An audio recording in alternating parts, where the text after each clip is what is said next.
Olá, tudo bem?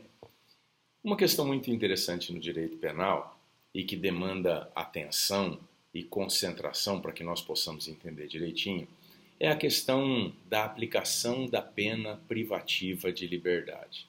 Nós precisamos entender alguns elementos, algumas ideias fundamentais para que nós possamos compreender direitinho como funciona esse sistema. A primeira coisa que nós precisamos entender é que o fato de diversas pessoas juntas em concurso praticarem um mesmo crime não significa que receberão elas a mesma quantidade de pena. Isso porque a Constituição Federal adota um princípio que é o princípio da individualização da pena. O que isso significa? Significa que o juiz deverá, ao aplicar a pena, calcular essa pena de maneira individualizada, um por um. Ele vai analisar as circunstâncias relativas a cada um dos diversos agentes criminosos para fixar individualmente a sanção.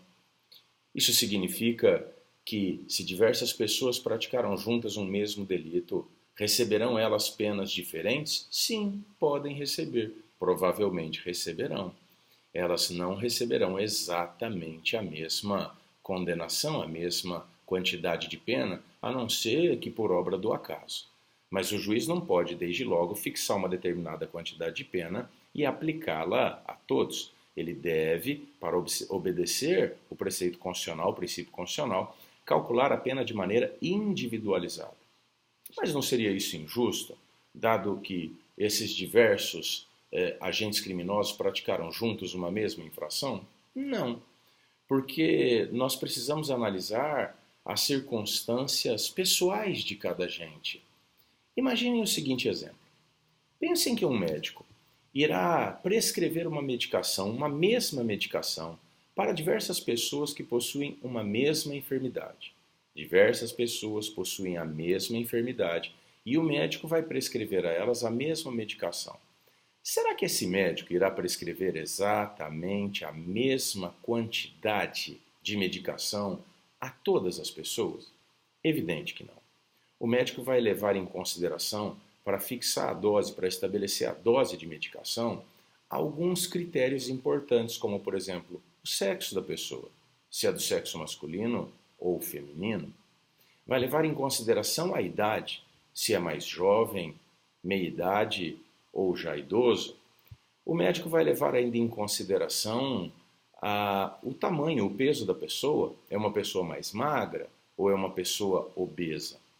A medicação deverá ser prescrita levando em consideração diversos aspectos, entre eles estes. Quer dizer, uma pessoa mais idosa e uma pessoa mais jovem não vão necessariamente receber a mesma quantidade da medicação. Uma pessoa obesa e uma pessoa muito mais magra também não deverão receber a mesma quantidade de medicação. O médico vai levar em consideração esses aspectos.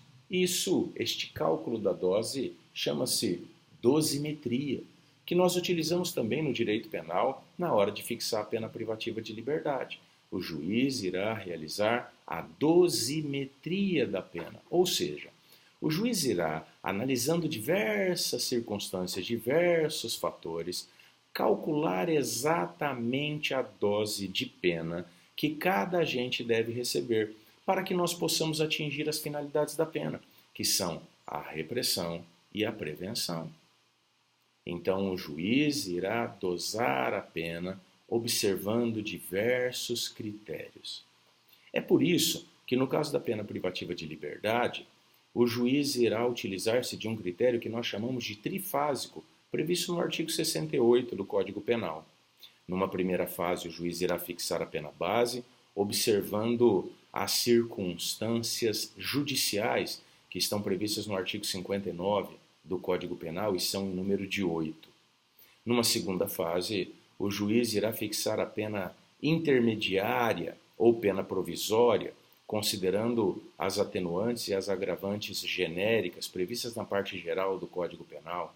E numa terceira fase, o juiz irá fixar a pena definitiva, considerando as causas de diminuição de pena ou minorantes e as causas de aumento de pena ou majorantes. O juiz, então, calculará a pena individualmente, Princípio da individualização da pena, dosando a pena para cada um dos agentes criminosos, para cada um dos crimes, dosimetria da pena. Mas, professor, e se forem vários criminosos e cada um deles for acusado da prática de uma multiplicidade de crimes? O juiz irá realizar uma dosimetria para cada criminoso e para cada crime.